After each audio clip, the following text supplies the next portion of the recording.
Hello class 11th वाले बच्चों, this is date 4th of सितंबर 2020, काइनेमेटिक्स का लेक्चर नंबर 13। अब क्लास बच्चों फुल फ्लो में ऑफलाइन भी खुल गया है, तो जो लोग ऑफलाइन का मज़ा ले रहे हैं ऑफलाइन में मज़ा लें। जो लोग ऑनलाइन वाले हैं मन लगा करके ऑनलाइन में पढ़े, घर पर बैठ करके सेफली आराम से सिलेबस कंप्लीट करने का ट्राई करें। तो आज हम लोग स्टार्ट करेंगे motion in a plane 2D, two dimension motion इसको कहते हैं। अब आज का टॉपिक पढ़ाने से पहले मैं थोड़ा सा आप लोगों को 2 डायमेंशंस और 3 डायमेंशंस के बारे में थोड़ा सा बता दूं। जैसे मैथ्स में चाहे 7th 8th 9th 10th हम लोग साइंस में जानते हैं कि कोई बॉडी ऐसे हवा में अगर स्पेस में मूव कर रहा हो तो उसको हम लोग 3 डायमेंशन बोलते थे 7th में 8th में 9th में 10th में। फिजिक्स में आप ये टॉपिक पढ़ रहे हैं मोशन इन 2D, जिसको कि प्लेन भी कहते हैं, उसको आप लोग समझना। जब बॉडी का मोशन एक साथ 2 डायमेंशंस पर हो, वो एक्चुअली में हो सकता है वो 3D में हो, वो एक्चुअली में 3 डायमेंशन में होगा, बट बोर्ड में कॉपी पे आप जहां पर भी रिप्रेजेंट करेंगे बुक के पेज में उसको हम लोग 2 डायमेंशंस पे रिप्रेजेंट करते हैं। इस वजह से उसको हम लोग मोशन इन 2 डायमेंशंस कहते हैं। जैसे कि क्रिकेट का मैच वगैरह आप लोग देखते हैं, प्लेयर ने बॉल लिया और थ्रो किया, बॉल ऐसे होते हुए विकेट कीपर के हाथ तक पहुंचा, ऐसे होते हुए विकेट कीपर के हाथ तक पहुंचा। तो एक्चुअल दुनिया में तो ये 3 डायमेंशन का क्वेश्चन है, बट फिजिक्स के हिसाब से मतलब इस टॉपिक के हिसाब से सोचो, बॉल आगे भी जा रहा है तो वो 1D है, बॉल ऊपर होते हुए नीचे भी आ रहा है तो वो 1D है।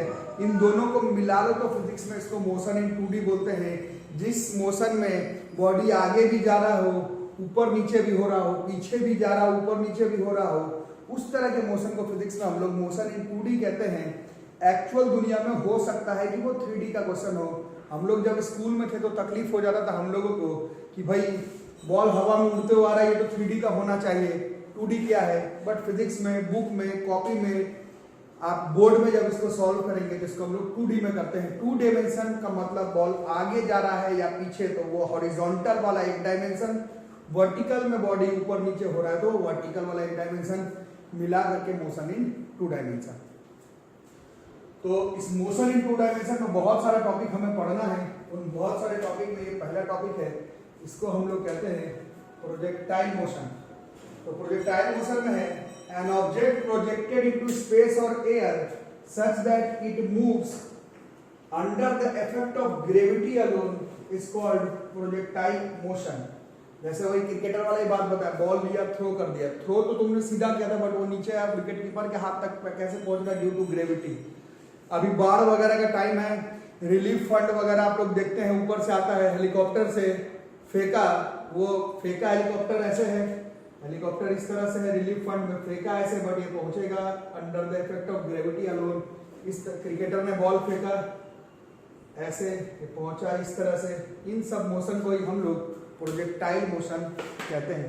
और ये जो पाथ फॉलो हो रहा है, ये जो पाथ है, the path followed by projectile is called its trajectory. Any object projected into space और air such that it moves under the effect of gravity alone is called projectile motion and the path followed by projectile is called its trajectory. इसको लिख लो फटाफट लिख लो। Any object projected into space or air such that it moves under the effect of gravity alone is called projectile motion and the path followed by projectile is called its trajectory। अब देखो projectile motion में भी ऐसे तो 3 type का projectile motion हमें देखना है, और उसको हम लोग समझते हैं। मैंने अभी ऑफलाइन क्लास में भी बच्चों को समझाया और इतने सालों से बच्चों को समझा रहा हूँ। प्रोजेक्टाइल मोशन के तहत आप मोशन इन अ प्लेन को मत पढ़िए, आप लोग मोशन इन अ प्लेन के तहत प्रोजेक्टाइल मोशन को पढ़िए। ऐसा नहीं कि प्रोजेक्टाइल पढ़ लिए तो सारा मोशन इन अ प्लेन हो गया, नहीं। प्रोजेक्टाइल मोशन जब आपको समझाया जाता है उसी में आप इमेजिन करिए कि 2 डायमेंशन का क्वेश्चन किस तरह से बनाया जाता है। प्रूफिंग वगैरह तो होते रहेगा। जैसे कि ये एक हिल है और यहाँ से एक बॉल को हमने इस तरह से प्रोजेक्ट किया है, ऐसे यू से। होगा क्या, प्रोजेक्ट तो ऐसे किया है बट ये हमें मालूम है कि इस तरह से नीचे आ जाएगा। It is a type of motion in a plane में भी प्रोजेक्टाइल मोशन का टाइप है। मोशन इन अ प्लेन का एग्जांपल कैसे हुआ, फेंके थे आगे भी जा रहा है, नीचे भी जा रहा है, motion in a plane 2D। Projectile का टॉपिक कैसे, क्योंकि फेंका तो मैंने सीधा था, वो नीचे क्यों आ रहा है, under the effect of gravity alone, तो प्रोजेक्टाइल का भी हुआ। तो 2D में ही आपको प्रोजेक्टाइल मोशन को भी समझना है। अब मान लो कोई भी पॉइंट ले लेते हैं यहाँ पर P, इसका कुछ कोऑर्डिनेट होगा XY, इसका मतलब हो गया कोऑर्डिनेट ज्योमेट्री के हिसाब से ये वाला जो दूरी है वो x है, ये वाला दूरी जो है वो y है, ये दूरी a है, ये b है, ये c है, ये d है। इसको थोड़ा सा इमेजिन करते हैं। तो अभी मैंने बताया था प्रोजेक्टाइल पढ़ के मोशन इन ए प्लेन नहीं, मोशन इन ए प्लेन में प्रोजेक्टाइल। बात यह है कि जब भी आपको लगे कि क्वेश्चन 2D का मोशन का क्वेश्चन है, आपको तो 9th में 10th में 11th में 2D में बनाना सिखाया नहीं गया है। रूल ये है कि हमें वो सब क्वेश्चन 1D पे बनाना है।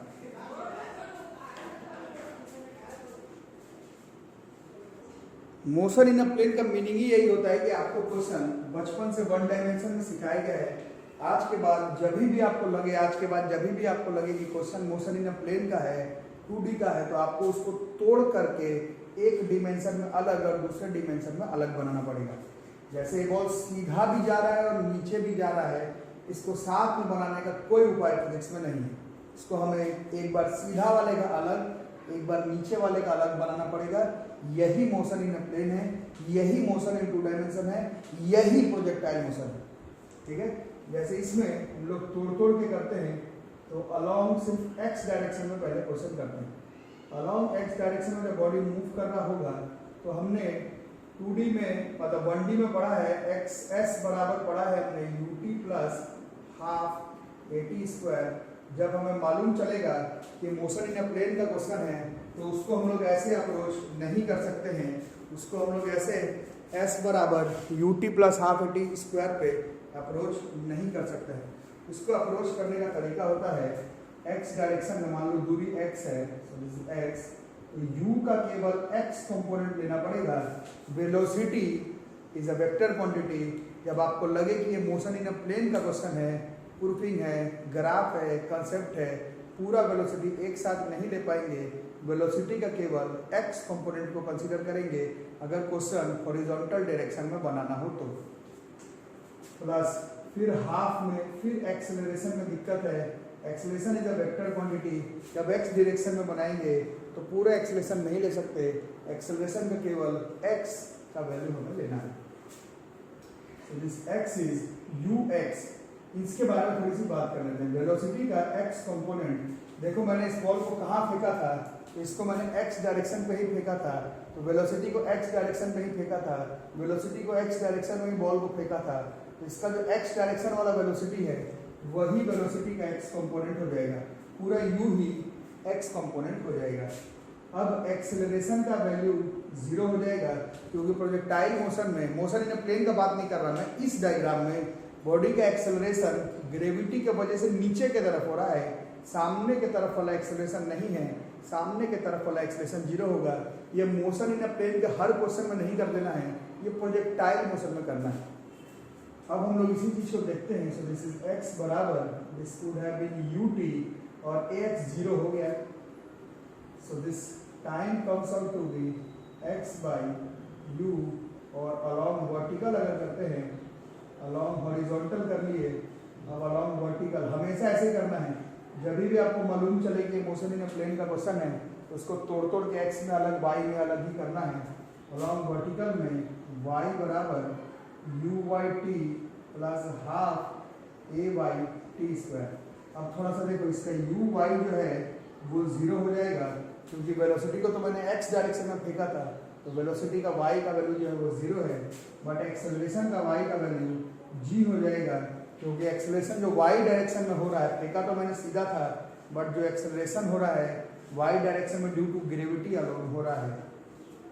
इसको यहाँ पर प्रूफ करेंगे तो y बराबर, ये टर्म 0 हो जाएगा, ये हाफ हो जाएगा, a y की जगह g हो जाएगा, और ये टी स्क्वायर हो जाएगा, ये हाफ हो जाएगा, ये g हो जाएगा, t के जगह पर x बाई u का स्क्वायर हो जाएगा, y हो जाएगा, हाफ हो जाएगा, g हो जाएगा, x square by u square हो जाएगा। इसमें ध्यान से देखोगे तो ये सब टर्म कांस्टेंट है, ये y पे पावर 1 और x पे power 2, y is directly proportional to x square हो जाएगा। 10th क्लास के भाषा में बात करो तो ये क्वाड्रेटिक इक्वेशन है। 11th 12th के भाषा के हिसाब से याद करो तो ये पाराबोलिक मोशन है। क्वाड्रेटिक इक्वेशन का ग्राफ 10th क्लास में पढ़े थे, यू शेप्ड बनता है। ये वाला जो मोशन है, ये जो इसका पाथ है, ये जो इसका ट्रेजेक्ट्री है वो पाराबोलिक होगा, यू शेप्ड होगा, क्वाड्रेटिक इक्वेशन को फॉलो करेगा। यहाँ से हम लोग कह सकते हैं पाथ या फिर trajectory of projectile is parabolic in nature. Her motion in 2D में तो नहीं, बट अगर प्रोजेक्टाइल हो तो उसका जो पाथ ट्रेजेक्ट्री है वो पाराबोलिक होता है नेचर में। जो लोग स्कूल एग्जामिनेशन वाले तैयारी कर रहे हैं, इसका प्रूफ स्कूल एग्जामिनेशन में भी आता है, प्रूफ करने के लिए आता है कि प्रूफ कर भाई कि पाथ ऑफ प्रोजेक्टाइल जो होता है वो पाराबोलिक इन नेचर होता है। मेरे को आपके स्कूल एग्जाम से उतना लेना देना नहीं है, मेरे को अभी मतलब है कि मोशन इन अ प्लेन किसको कहते हैं, मोशन इन अ 2D को अप्रोच कैसे करते हैं, एक खास तरह का motion in a 2D projectile motion को किस तरह से अप्रोच करते हैं, ये आप लोग लिख करके रखिए फटाफट।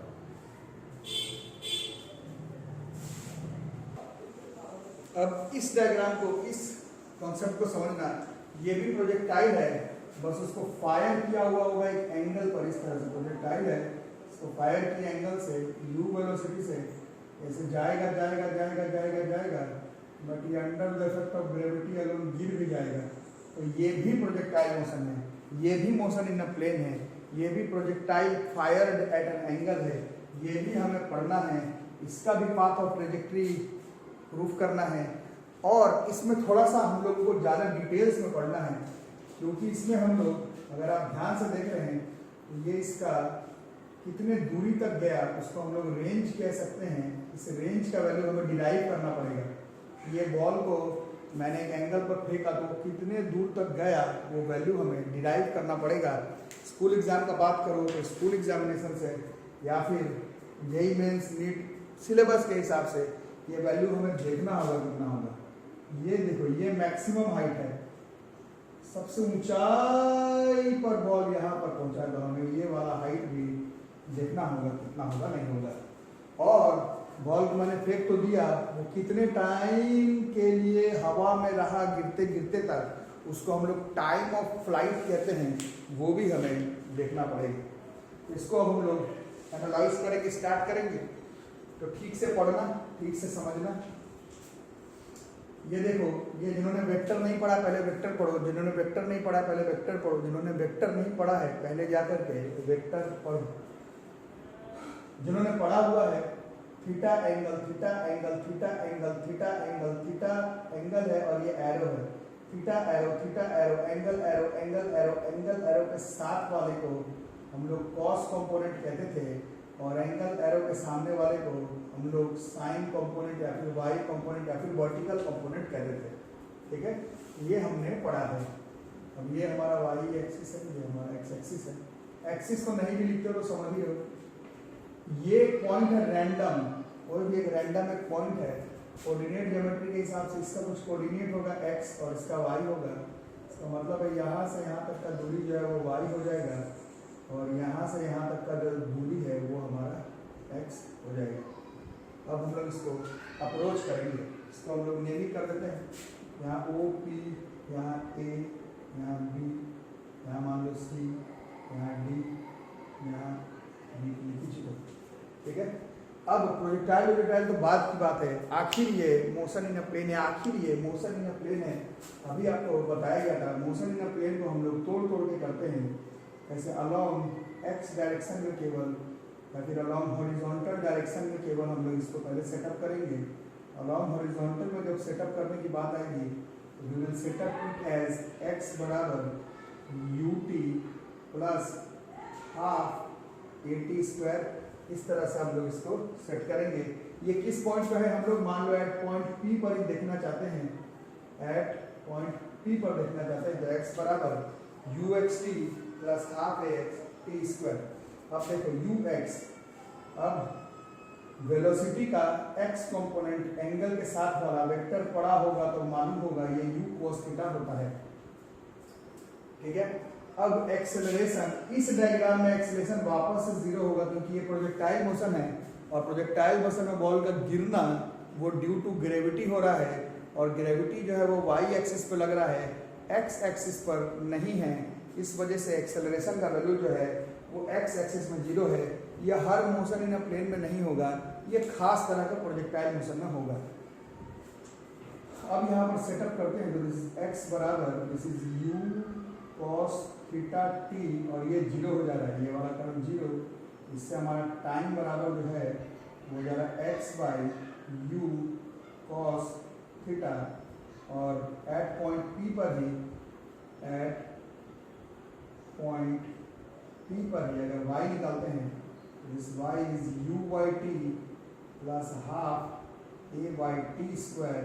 u y हमें मालूम है u साइन थीटा है, t है, माइनस हाफ है, बॉल को ऊपर फेंके थे, a बाई माइनस जी के बराबर है, और u y को हम लोग देख रहे हैं वेलोसिटी का y component u sine theta है, this is minus half g t का square, therefore this is y बराबर u साइन थीटा, t के जगह पर x by u cos theta minus, इसको साइड में रखते हैं, माइनस हाफ जी टी का square is x by u cos theta का स्क्वायर। इसको अगर बढ़िया से अगर हम लोग सेटअप करके यहाँ पर लिख लेते हैं, तो y बराबर u से u कट जाता, sine theta by cos theta tan आ जाता, y बराबर x tan theta minus half g x square by u square cos square theta आ जाता। अब मैंने आपको थोड़ी देर पहले बोला था, फॉर्मूला याद करने से ज़्यादा तरीका, मेथड, पैटर्न पर ध्यान देना, बट ये फॉर्मूला हमें याद करना है। इस फॉर्मूला से किसी भी पॉइंट पर x, y और एंगल के बीच का रिलेशन हम लोग निकाल सकते हैं। बाकी y बराबर x tan theta minus half g x square by u square cos square theta से हमें एक चीज मालूम चला कि अभी भी y पे पावर 1 है और x पर मैक्सिमम पावर 2 है। अभी भी जो पाथ या फिर ट्रेजेक्ट्री है, ऐसा प्रोजेक्टाइल मोशन हो, फायर एट एन एंगल हो, ये प्रोजेक्टाइल तो है बट इसके एक एंगल पे फायर किए थे, फायर्ड एट एन एंगल पर फायर किए थे, इसका पाथ या फिर ट्रेजेक्ट्री जो है वो अभी भी यू शेप भी आएगा, अभी भी ये क्वाड्रेटिक इक्वेशन ही आएगा, अभी भी इसका जो पाथ आएगा वो पैराबोलिक इन नेचर ही आएगा। तो प्रोजेक्टाइल कैसा भी हो, रिलेटिव मोशन इन 2D नहीं, सिर्फ मोशन इन 2D में प्रोजेक्टाइल मोशन कैसा भी हो, उसका जो पाथ है वो हमेशा पैराबोलिक आएगा। आप लोग में से जो लोग मेंस नीट एडवांस का तैयारी कर रहे हैं, ये फॉर्मूला भी हमें याद करना पड़ेगा, इसको फटाफट लिख लो।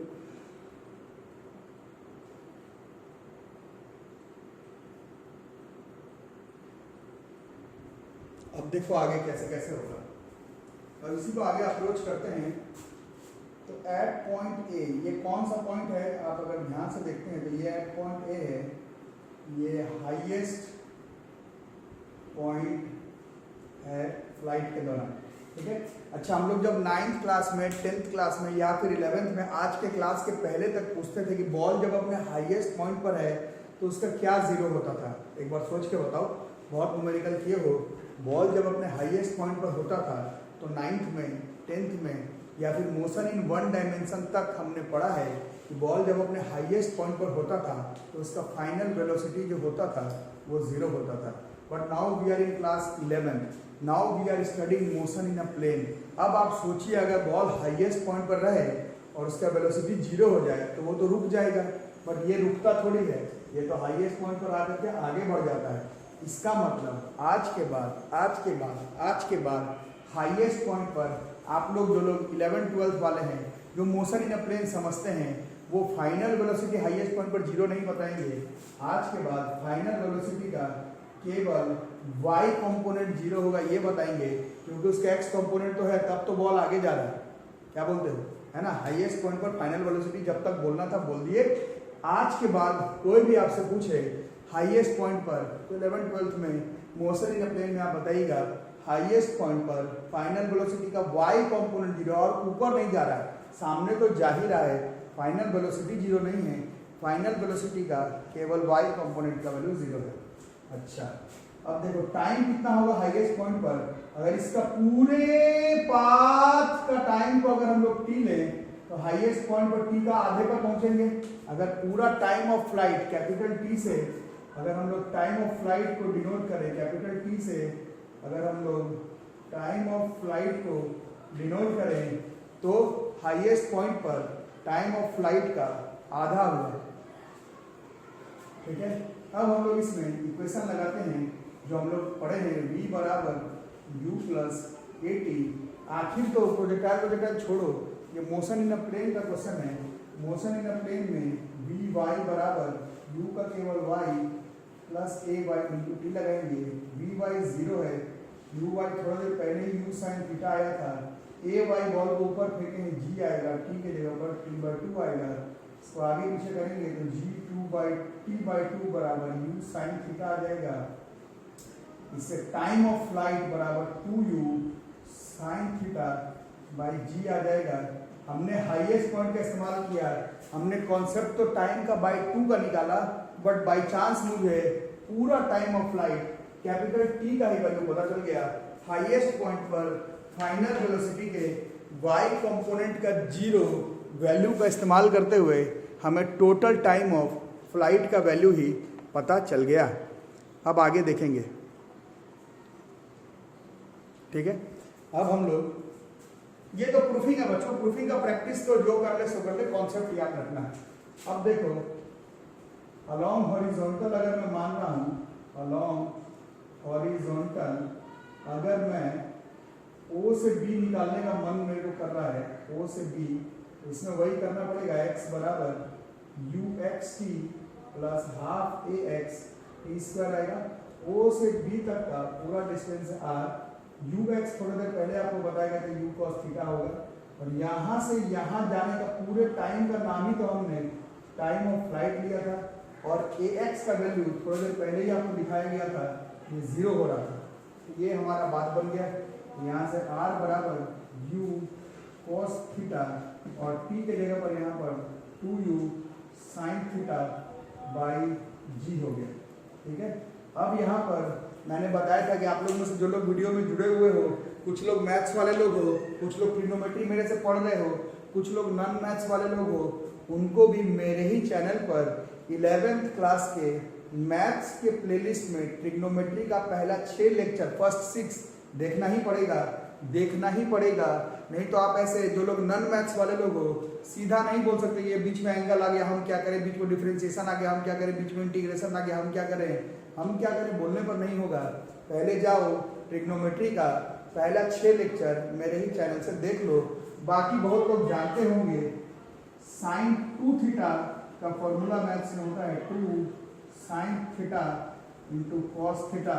तो 2 साइन थीटा और कॉस थीटा को अगर हटा दें तो ये कितना हो गया, ये u इंटू यू स्क्वायर हो गया, और 2 साइन थीटा कॉस थीटा, ये साइन 2 थीटा का वैल्यू है, ये साइन 2 थीटा बाई जी हो गया।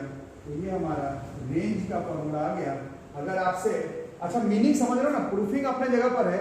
अब जेई का क्वेश्चन बनाओगे, नीट का क्वेश्चन बनाओगे, पूछ दे कि बॉल को फलाना एंगल पे पूछा और कितने दूर तक जा सकता है, तो थोड़ी उसको डिराइव करना शुरू कर दोगे, सीधा ये फॉर्मूला रखोगे आंसर आ जाएगा। पूछा जाएगा कि बॉल को एक एंगल पर फेंका, बताओ कितने देर तक वो हवा में रहा, तो थोड़ी डिराइव करना शुरू हो जाएगा। ये टाइम पीरियड का फॉर्मूला रखोगे और ये आ जाएगा, डेरिवेशन तो होते रहता है। ये हमारा रेंज का वैल्यू डिराइव हो गया। अब आगे और बताओ और क्या कैलकुलेट कर सकते हैं। अपने दिमाग से अगर सोच लो, अपने दिमाग से अब सोच लो। अब ये मत बोल देना कि सर हमारे पास दिमाग ही नहीं है तो कैसे सोचेंगे। अरे बाबा दिमाग नहीं है तो पेट से सोच लो, जो चीज से सोच सकते हो उससे सोचो। अब हम लोग देखते हैं फिर से एट पॉइंट ए पर, ये फिर से हाईएस्ट पॉइंट है। यहाँ पर अलोंग वर्टिकल का कॉन्सेप्ट लगाते हैं, तो यहाँ पर हमारे पास y बराबर u y t plus half a y t square लगाएंगे। y कितना होगा, यही मैक्सिमम हाइट है, this is h। U y हम लोग कब से पढ़ रहे हैं, u sine theta. t highest point पर अभी बताया गया था कि t/2 होगा minus half a y g minus g, और टी मतलब ये फिर से टी बाई 2 का स्क्वायर हो जाएगा। एच बराबर यू साइन थीटा, और ये टी बाई 2 यहाँ पर था, देखो ये टी था, टी बाई 2 कितना हो जाएगा, टी बाई 2 नीचे डिवाइड हो जाएगा, तो ये सिर्फ u sine theta by g हो जाता। T by 2 is u sine theta by g, t by 2 is u sine theta by g minus half g, t by 2 is u sine theta by g का whole square. So this is h बराबर u square sine square theta by g minus half g से g square cut जाता, तो ये u square sine square theta, जी square एक जी cut जाता, तो ये जी हो जाता है। एच बराबर जी 2जी का एलसीएम निकालते तो ये 2जी हो जाता है, 2 के टेबल में काटते तो 2u साइन स्क्वायर थीटा में से u square sine square theta cut जाता है, तो this comes out to be u square sine square theta by 2g, ये h का वैल्यू आ जाता है। Height is maximum height is u square sine square theta by 2g, h हो जाता है। r का फॉर्मूला देख लिए, टाइम ऑफ फ्लाइट का फॉर्मूला भी देख लिए, है ना। क्वेश्चन तो जब शुरू होगा तब देखना, बट मीनिंग मेरा ये है कि आज के 26 मिनट के क्लास में ऑलरेडी आप लोग एक चीज़ सीख गए होंगे, दोनों चीज़ देखना है, प्रूफिंग का अप्रोच देखना है, प्रोजेक्टाइल का क्वेश्चन अप्रोच करना है। सीधा फॉर्मूला से ही क्वेश्चन अगर पड़ जाए तो सीधा फॉर्मूला भी हमें मालूम होना चाहिए। अब एक चीज़ और देखना है, एक चीज़ और देखना है, ये थीटा का कोई वैल्यू बोलो अपने मन पे बच्चों, 30 डिग्री। अच्छा 30 डिग्री मतलब इस बॉल को 30 डिग्री पर फेंके तो ये कहीं से कहीं तक पहुंचेगा। थिंग्स टू रिमेंबर ये है कि एट कॉम्प्लीमेंट्री एंगल्स, नोट बना करके हमें ये याद करना है कि at complementary angles, complementary angle का मतलब एट कॉम्प्लीमेंट्री एंगल्स, एंगल्स अगर कॉम्प्लीमेंट्री हो मतलब थीटा पर एंड 90 डिग्री माइनस थीटा पर रेंज का वैल्यू जो है वो सेम होगा। बहुत इंपॉर्टेंट कॉन्सेप्ट है, बहुत सारा Mains NEET advance school exam NCERT HC Verma में क्वेश्चन इस कॉन्सेप्ट से बनेगा। मीनिंग ये है कि 30 डिग्री पर बॉल को फेंको, या 30 का कॉम्प्लीमेंट्री क्या होगा बोलो 60 डिग्री पर बॉल को फेंको, रेंज बराबर आएगा। 42 डिग्री पर बॉल को फेंको या 42 का कॉम्प्लीमेंट्री क्या होगा 48 डिग्री पर बॉल को फेंको, उसका रेंज बराबर आएगा। मैक्सिमम हाइट तो अलग अलग आएगा बट जो रेंज है वो बराबर आएगा। अच्छा कैसे आएगा, तो ये रेंज का फॉर्मूला है u square sine 2 theta by g, यहाँ पर आया था। अब एट मान लो थीटा डैश लेते हैं 90 डिग्री माइनस थीटा पर, इसका जो रेंज होगा वो हो जाएगा यू स्क्वायर साइन 2 थीटा के लेवल पर 90 degree minus theta by g, तो रेंज कितना हो जाएगा u square sine 180 degree minus 2 theta by g. अब यहीं पर बात है, मैथ्स का पहला 6 लेक्चर देख लो, मैथ्स का पहला 6 लेक्चर देख लो, क्वेश्चन मत बनाना, नॉन मैथ्स वाले लोग क्वेश्चन मत बनाना, बट मैथ्स का पहला 6 लेक्चर में, ट्रिग्नोमेट्री का पहला 6 लेक्चर में आपको मालूम चलेगा कि साइन 180 डिग्री माइनस थीटा, ये साइन थीटा ही होता है। मैथ्स वाले लोग तो डिटेल्स में जानते हैं, नॉन मैथ्स वालों को भी ये मालूम होना चाहिए। साइन 180 डिग्री माइनस थीटा जो है वो वापस से साइन थीटा मतलब 2 थीटा है बाई जी ही हो जाएगा, जो कि रेंज के ही बराबर था। इसका मतलब है at complementary angles, complementary angles मतलब थीटा पर और 90 डिग्री माइनस थीटा पर रेंज बराबर आएगा। इस सारे प्रूफिंग में हमने एक बात सीखा है कि ये सारा प्रूफिंग केवल तब काम करेगा जब आप एयर के रेजिस्टेंस को इग्नोर कर देंगे, हवा का रेजिस्टेंस को इग्नोर कर देना है। तो इस तरह से हम लोग प्रोजेक्टाइल मोशन को अप्रोच करेंगे। अगले क्लास में आपको सिखाया जाएगा कि प्रोजेक्टाइल का न्यूमेरिकल कैसे अप्रोच किया जाए। 2 ही तरह का न्यूमेरिकल है, एक तो हम लोगों को पूरा अलॉन्ग एक्स अलॉन्ग वाई करके दिमाग लगा के बनाना होगा, या फिर सीधा range height time of flight formula में रख करके भी आंसर आ जाएगा। जो लोग का स्कूल एग्जामिनेशन है इसमें से कोई ना कोई प्रूफिंग आता है, path of projectile is parabolic in nature, या टाइम ऑफ फ्लाइट, या मैक्सिमम हाइट, या रेंज, या फिर proof that at theta and complementary angles range will be same, किसी ना किसी तरह का प्रूफिंग जरूर आता है। तो वीडियो अगर आप लोगों को समझ में आ गया हो तो वीडियो को लाइक करो, चैनल को सब्सक्राइब, दोस्तों के साथ शेयर करो। जो लोग ऑफलाइन मोड पर नहीं ज्वाइन कर पा रहे, ऑनलाइन ही रहो, घर पर रहो, सेफ रहो, पूरे सिलेबस को घर पर बैठकर आराम से कंप्लीट करो। उसके लिए जितना ज़्यादा हो सके वीडियो को शेयर कर दो और चैनल को सब्सक्राइब कर दो। ठीक है, मिलते हैं अगले क्लास में, तब तक के लिए थैंक यू।